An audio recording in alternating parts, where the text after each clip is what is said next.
कावड़ का एक नियम रहा है, आप लोगों के स्मरण में होगा।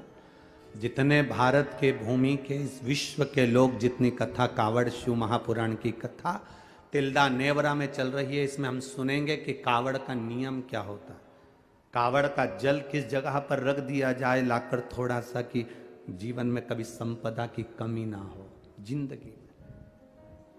कावड़ का एक नियम होता है कि कावड़ को ये कंधे से ये कंधे पर रखना है तो सिर के ऊपर से कभी नहीं लिया जाता। कावड़ का एक नियम है।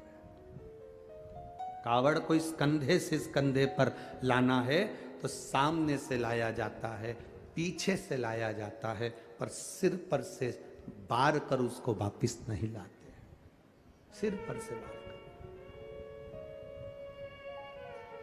कावड़ का एक नियम होता है, जिस नारी का जिस व्यक्ति की संतान नहीं होती है उसको कावड़ यात्रा करने से पहले अपनी गोदी में धान चावल को भरना पड़ता है।